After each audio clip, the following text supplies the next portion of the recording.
Hello everyone, आप लोग कैसे हो? आई होप सभी अच्छे होंगे। इस क्लास में हम लोग क्लास 10th के मैथ्स को पढ़ने वाले हैं 2026 बोर्ड एग्जाम के लिए। ठीक है, तो हम लोग क्वाड्रेटिक इक्वेशन पढ़ रहे थे। आज इस चैप्टर का डे नंबर 6 है। ठीक है, तो बिल्कुल अच्छे से आप ध्यान से पहले इसको देखो कि इस चैप्टर के अंदर हमको कौन कौन से टॉपिक्स पढ़ने थे। तो यहाँ पे आप देख सकते हो ये सभी टॉपिक्स हमको इस चैप्टर के अंदर पढ़ने थे। ठीक है, तो इनमें से इसको हम लोग निपटा चुके हैं। ठीक है, उसके बाद से क्वाड्रेटिक इक्वेशन के रूट्स निकालने के हमको दो मेथड्स पढ़ने थे। इन दोनों को हम लोग बिल्कुल अच्छे से पढ़ चुके हैं। उसके बाद से नेचर ऑफ रूट्स हम लोग पढ़े हैं। फिर व्हाट्स प्रॉब्लम इस चैप्टर में बहुत ही ज़्यादा इंपॉर्टेंट है, तो इसको हम लोग दो लेक्चर्स में कर रहे हैं, जिसमें से डे नंबर 5 में पार्ट 1 हो चुका है। आज के क्लास में हम लोग पार्ट 2 करने वाले हैं। ठीक है, तो today is day number 6 and what's problem का आज पार्ट 2 है। ठीक है, तो आपका काम है बिल्कुल अच्छे से ध्यान से लेक्चर को सुनना। किसी भी पॉइंट पे कहीं भी कोई भी दिक्कत होता है तो आप कमेंट सेक्शन में पूछो, डेफिनेटली हम उसको सॉल्व करेंगे। ठीक है, तो ये जो टॉपिक है आपका वर्ड्स प्रॉब्लम, ये आपके बोर्ड एग्जाम के लिए बहुत ज़्यादा इंपॉर्टेंट है। अब सवाल ये है कि इतना इंपॉर्टेंट ये क्यों है। आप linear equation in two variables वाले चैप्टर की बात करो या फिर क्वाड्रेटिक इक्वेशन वाले चैप्टर्स की बात करो, इन दोनों चैप्टर्स में बच्चों को प्रॉब्लम कहाँ पे आता है पता है? उनको इक्वेशन सॉल्व करना बिल्कुल अच्छे से आता है, लेकिन वर्ड्स प्रॉब्लम में दिक्कत ये होता है कि उनको क्वेश्चंस को पढ़ के पहले इक्वेशन लिखना होता है, फिर सॉल्व करना होता है। तो बच्चों को इक्वेशन ही लिखना नहीं आता है क्वेश्चंस को पढ़ के, तो इसीलिए ये जो एरिया है ये बहुत ज़्यादा इंपॉर्टेंट है बोर्ड वालों के लिए। और यहाँ से एक एक सवाल 5-5 मार्क्स में हर साल पूछे जाते हैं, इसलिए बिल्कुल अच्छे से ध्यान से आप लेक्चर को सुनो। और आपका ज़्यादा फोकस इस पॉइंट पे होना चाहिए कि हम क्वेश्चंस को पढ़ के इक्वेशन कैसे लिखते हैं। एक बार आपको इक्वेशन लिखना आ गया तो फिर आपको इक्वेशन सॉल्व करना बिल्कुल अच्छे से आता है, तो आप बहुत आसानी से इस वाले सेगमेंट को स्ट्रॉन्ग कर सकते हो।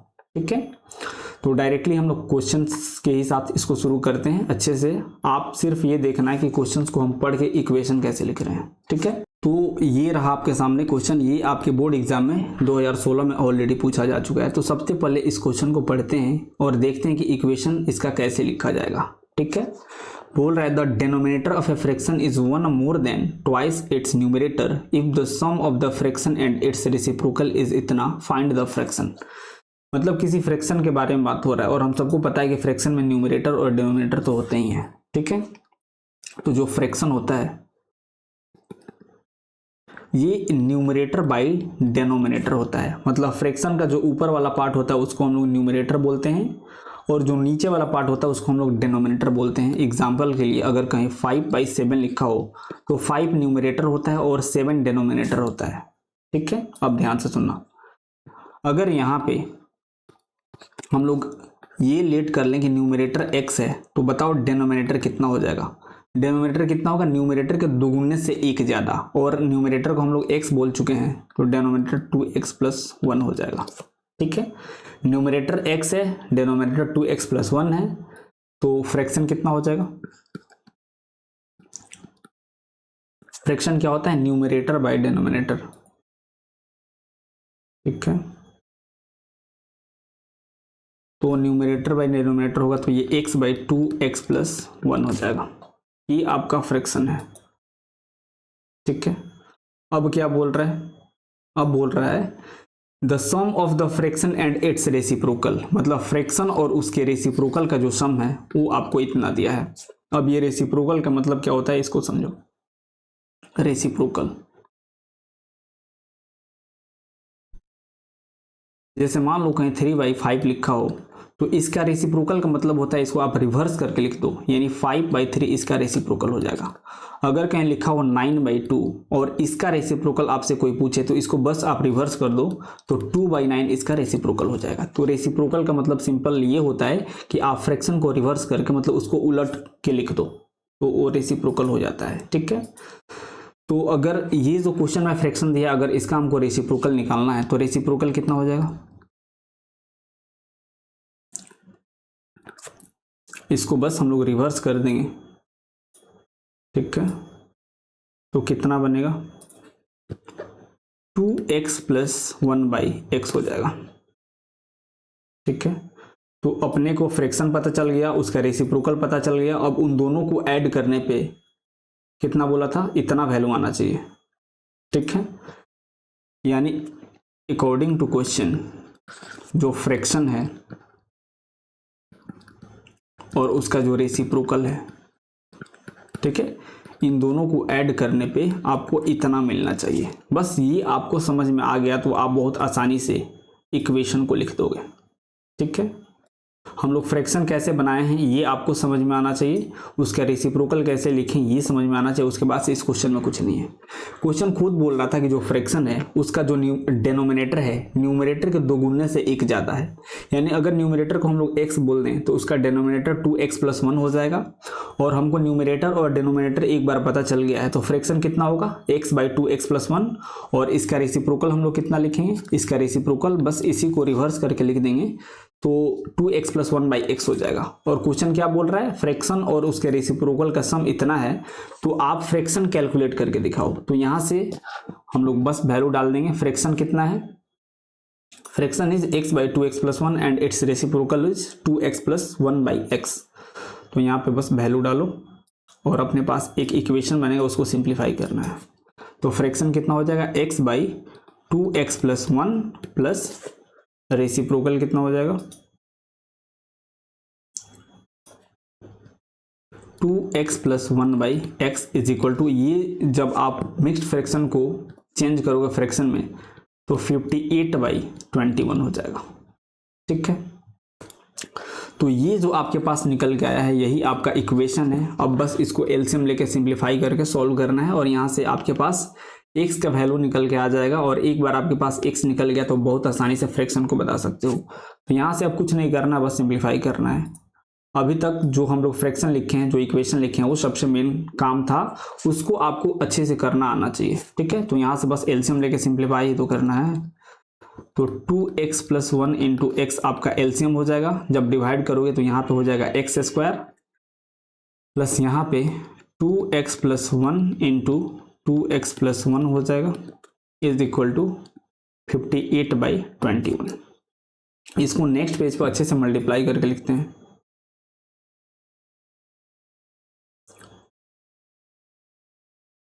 इधर आपका 58/21 हो जाएगा।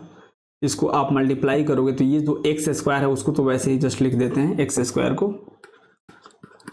उसके बाद से क्या होगा, उसके बाद से 2x से सेकंड वाले ब्रैकेट में मल्टीप्लाई करोगे तो 4x² प्लस 2x होगा। 4x² plus 2x।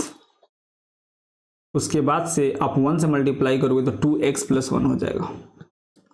2x+1 हो जाएगा। ठीक है, अब 2x+1 इंटू एक्स करोगे तो 2x² प्लस x हो जाएगा। 2x² प्लस x हो जाएगा। यहाँ पे अभी तक हम कुछ नहीं किए हैं, जस्ट मल्टीप्लाई करके सिंप्लीफाई कर रहे हैं, तो यहाँ पे आपको दिक्कत नहीं होना चाहिए। तो यहाँ पे हो जाएगा आपका 5x² plus 4x plus 1 divided by 2x² plus x is equal to 58/21। अब यहाँ से हम लोग इसको क्रॉस मल्टीप्लाई करके फिर सिंप्लीफाई करेंगे तो 21 into 5x² plus 4x plus 1 is equal to 58 into 2x² plus x हो जाएगा। अब 21 से इधर अंदर आप जब मल्टीप्लाई करोगे तो ये कितना हो जाएगा 105x² प्लस यहाँ पे 4 हो जाएगा, यहाँ पे 8 हो जाएगा, इतना x plus 21 is equal to, ये हो जाए आपका, एक सेकेंड, 116x² प्लस 58x हो जाएगा। अब तो यहाँ से अब सबको आप RHS में भेज लो, यहाँ तक ठीक है। अब यहाँ से आप सबको RHS में भेजोगे तो क्या हो जाएगा 116x² minus 105x², 116x² minus 105x² plus 58x minus 84x हो जाएगा। एक बार देख लो, 58x माइनस 84x माइनस 21, ठीक है, माइनस 21 इज इक्वल टू 0। एक बार मिलाते हैं इसको, ठीक है, ठीक है। अब यहाँ से आप क्या करोगे, अब यहाँ से आप सब्ट्रैक्ट करोगे तो आपके पास 11x² minus 26x minus 21 is equal to 0 आएगा। ठीक है, तो आपके पास अब एक बहुत अच्छा सा क्वाड्रेटिक इक्वेशन निकल के आ गया है। अब इसको आप जैसे ही फैक्टराइज करोगे आपके पास x का वैल्यू निकल के आ जाएगा, ठीक है। तो इसको जब आप फैक्टराइज करोगे स्प्लिटिंग द मिडिल टर्म की मदद से, तो 11x² minus 33x plus 7x minus 21 is equal to 0 हो जाएगा। मतलब माइनस 26x को आप माइनस 33x प्लस 7x में ब्रेक डाउन कर सकते हो, ठीक है। अब यहाँ से आप कॉमन लोगे तो 11x अगर आप कॉमन निकालोगे तो x माइनस 3 हो जाएगा, और यहाँ से प्लस 7 कॉमन निकालोगे तो x माइनस 3 यहाँ पे हो जाएगा इज इक्वल टू 0। तो x minus 3 into 11x plus 7 is equal to 0 आपके पास बनेगा। अब इन दोनों ब्रैकेट्स को 1 बाई 1 करके आप 0 से इक्वेट करोगे तो आपके पास x का वैल्यू निकल जाएगा, ठीक है। तो पहला ब्रैकेट कितना है, x minus 3 is equal to 0 करोगे तो आपके पास x का वैल्यू 3 निकल के आएगा। एंड जो सेकंड ब्रैकेट है कितना है, 11x plus 7 is equal to 0, यानी 11x plus 7 is equal to 0 करोगे तो x is equal to minus 7 by 11 आपके पास निकल के आएगा। अब बिल्कुल ध्यान से सुनना, x हम लोग किसको बोले थे, x अपने फ्रैक्शन का न्यूमरेटर था, और न्यूमरेटर कभी भी माइनस में नहीं हो सकता है और ना ही फ्रैक्शन में, यानी ये वाला तो x का वैल्यू अपना कभी नहीं होगा, यानी x इज इक्वल टू कितना होगा, x इज इक्वल टू 3 होगा। अब ध्यान से सुनना, हम लोग क्वेश्चन में फ्रैक्शन क्या बोले थे, अच्छे से लिखते हैं, हम लोग डेनोमिनेटर का वैल्यू, सॉरी न्यूमरेटर का वैल्यू हम लोग x बोले थे, और डेनोमिनेटर कितना था, न्यूमरेटर के दुगुने से 1 ज्यादा, यानी ये 2x प्लस 1 था।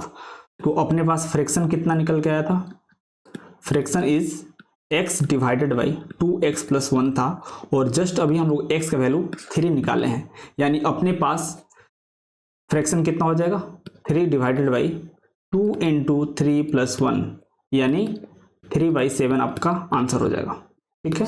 तो आई होप आप सबको बिल्कुल अच्छे से समझ में आ गया होगा। इस प्रकार से आप फ्रैक्शन 3/7 कैलकुलेट कर सकते हो, यानी ये जो आपको क्वेश्चन दिया था इसका आंसर कितना होगा, ये जो फ्रैक्शन होगा ये 3/7 होगा, राइट। तो बिल्कुल अच्छे से ध्यान से इस क्वेश्चन को देखना, बहुत ही ज़्यादा इंपॉर्टेंट है और कुछ उतना ज़्यादा मुश्किल है नहीं, आसान में है, ठीक है। तो अच्छे से देखना, डेफिनेटली आपको समझ में आएगा। अब हम लोग अगले क्वेश्चन पे चलते हैं और उसको सॉल्व करते हैं, ठीक है।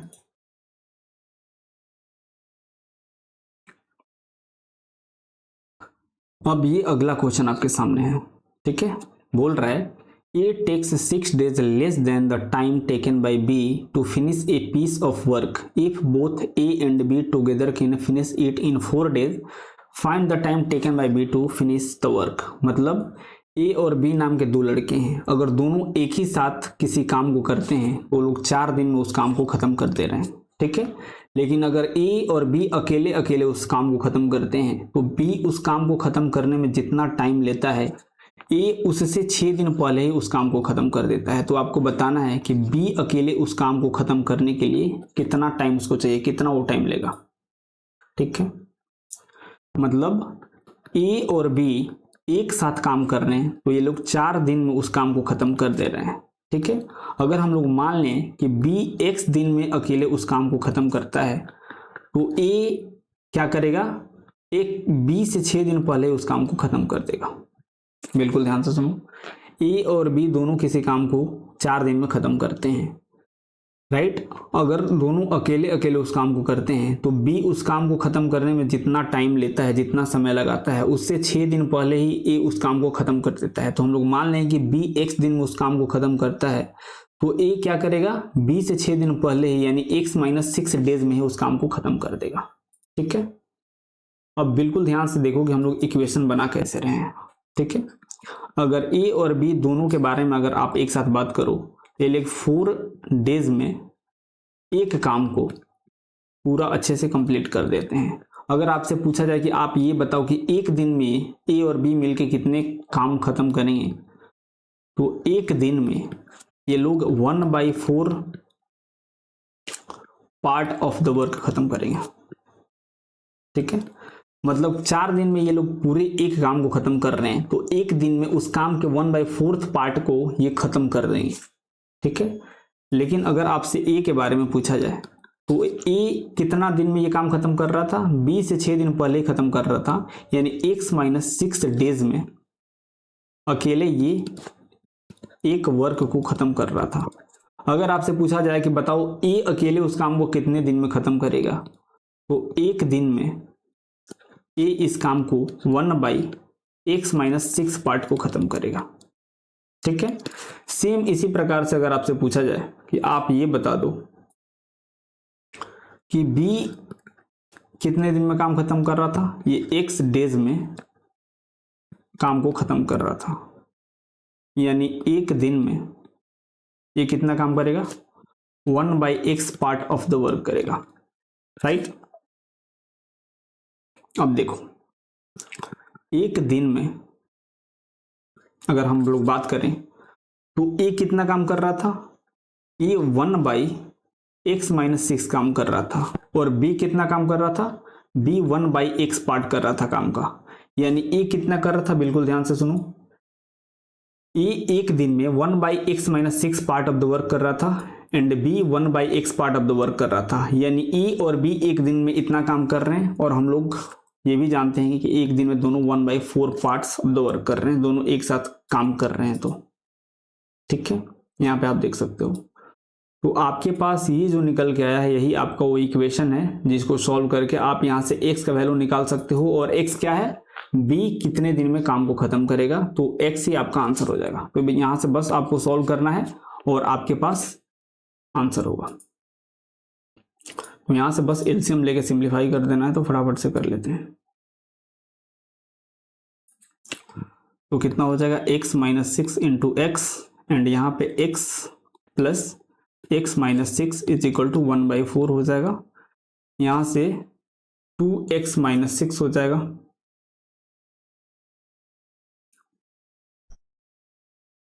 x minus 6 is equal to 1/4, and इधर कितना होगा, x square minus 6x, x square minus 6x हो जाएगा। यहाँ से क्रॉस मल्टीप्लाई हम लोग करेंगे, तो 4 into 2x minus 6 is equal to x square minus 6x हो जाएगा। तो यहाँ पे हो जाएगा 8x minus 24 is equal to x square minus 6x हो जाएगा। यहाँ तक ठीक है। अब हम लोग क्या करेंगे, यहाँ से सभी टर्म्स को RHS में भेजेंगे और यहाँ से सिंप्लीफाई करेंगे। तो x square minus 6x minus 8x plus 24 is equal to 0 हो जाएगा। इसको नेक्स्ट पेज पे लिखोगे तो x square minus 14x plus 24 is equal to 0 हो जाएगा। अब यहाँ पे हम लोग क्या करेंगे, स्प्लिटिंग द मिडिल टर्म लगा के इसको और अच्छे से सिंप्लीफाई करेंगे फैक्टराइज करके। तो स्प्लिटिंग द मिडिल लगाओगे तो x square minus 2x minus 12x plus 24 is equal to 0 हो जाएगा।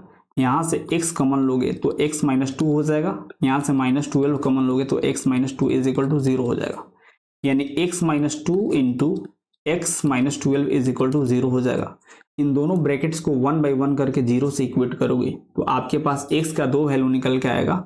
x minus 2 is equal to 0 करोगे तो आपके पास x इज इक्वल टू 2 आएगा, and x minus 12 is equal to 0 करोगे तो आपके पास x का वैल्यू 12 आएगा। अब सवाल ये है कि क्या ये दोनों x का वैल्यू वैलिड है या फिर दोनों में से कोई एक, राइट। तो इस बात को अच्छे से समझो।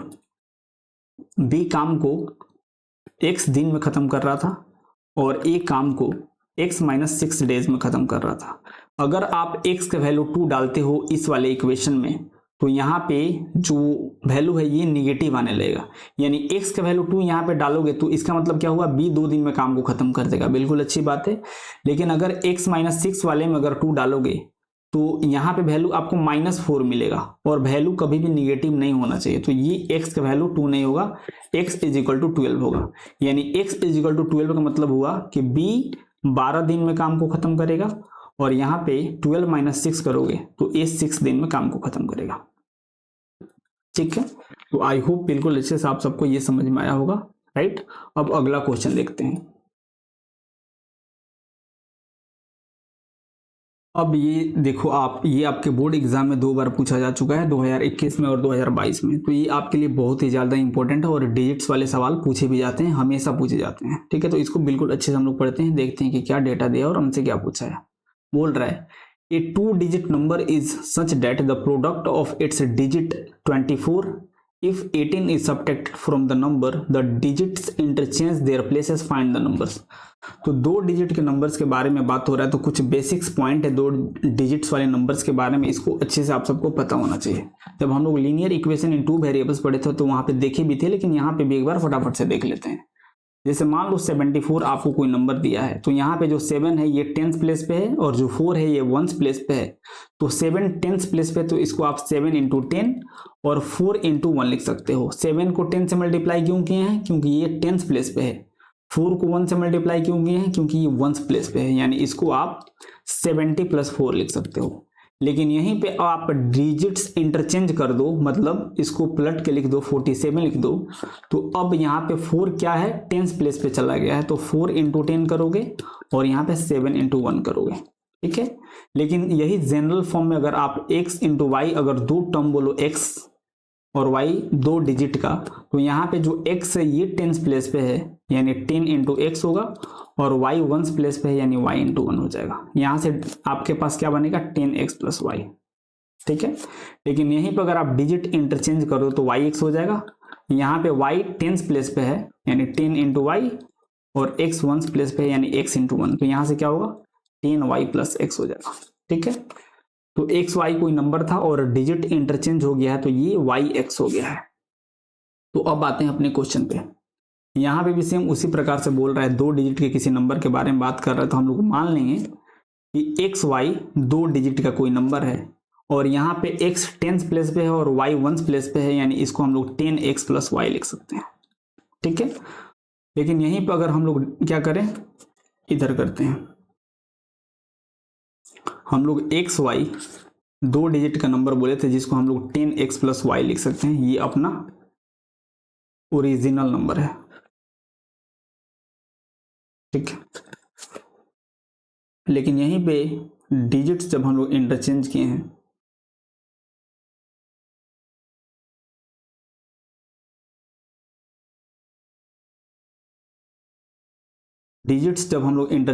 तो अपने पास वाई एक्स आया है, यानी अब यहाँ पे हम लोग 10y + x लिख सकते हैं, और ये अपना न्यू नंबर है।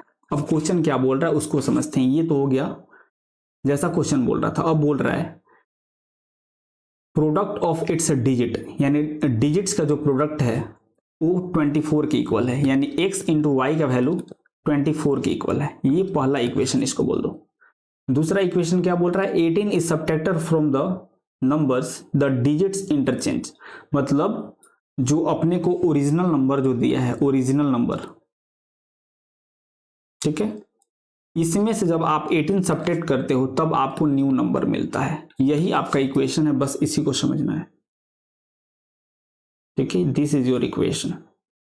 एक बार और क्वेश्चन अच्छे से पढ़ते हैं, ध्यान से सुनो। बोल रहा है दो डिजिट्स का नंबर है, ठीक है, दोनों डिजिट्स का जो प्रोडक्ट है वो 24 के इक्वल है, यानी x into y equal to 24, जिसको हम लोग बोल चुके हैं।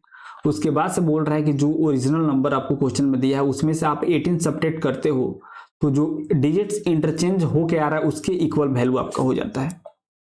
यानी सेकंड इक्वेशन कैसे बनेगा? ओरिजिनल नंबर में से जब आप 18 सब्ट्रैक्ट करते हो तो इंटरचेंज होने के बाद से जो आपको न्यू नंबर मिल रहा है वो आपको मिलने लग रहा है, तो आपको वैल्यू बताना है। तो ये क्वेश्चन के हिसाब से हो गया। तो ओरिजिनल नंबर कितना है? एक्स वाई, जिसको हम लोग 10x + y लिख सकते हैं, और माइनस इसमें से 18 कर देंगे तो अपने पास 10y + x, यानी कि न्यू नंबर निकल के आ जाएगा। ये अपना सेकंड इक्वेशन है, ठीक है।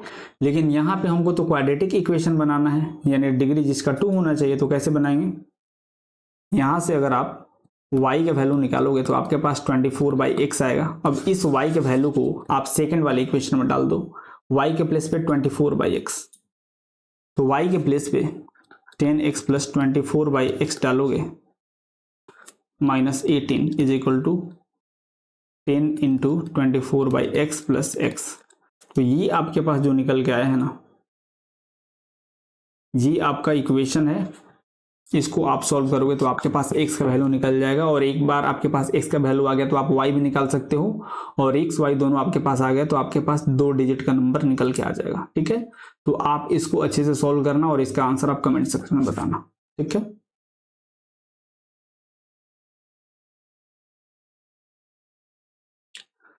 आई होप आज का क्लास बिल्कुल अच्छे से हर एक बच्चे को समझ में आया होगा। अगर किसी भी पॉइंट पे किसी भी प्रकार का कोई भी डाउट है तो आप प्लीज कमेंट सेक्शन में पूछो, डेफिनेटली हम उसको सॉल्व करेंगे। ठीक है, तो ये जो आपका क्वाड्रेटिक इक्वेशन वाला चैप्टर है बिल्कुल अच्छे से कंप्लीट हो गया है। अब हम लोग नेक्स्ट क्लास से अर्थमेटिक प्रोग्रेशन यानी कि एपी को शुरू करेंगे और बिल्कुल अच्छे से डिटेल में हर एक पॉइंट को वहां पे भी हम लोग पढ़ेंगे। वो भी अप्रोक्सीमेटली 5-6 लेक्चर्स के अंदर आपका बिल्कुल अच्छे से चैप्टर्स कंप्लीट हो जाएगा। राइट, ओके, दिन मिलते हैं नेक्स्ट क्लास में। तब तक के लिए have a good day, take care, bye.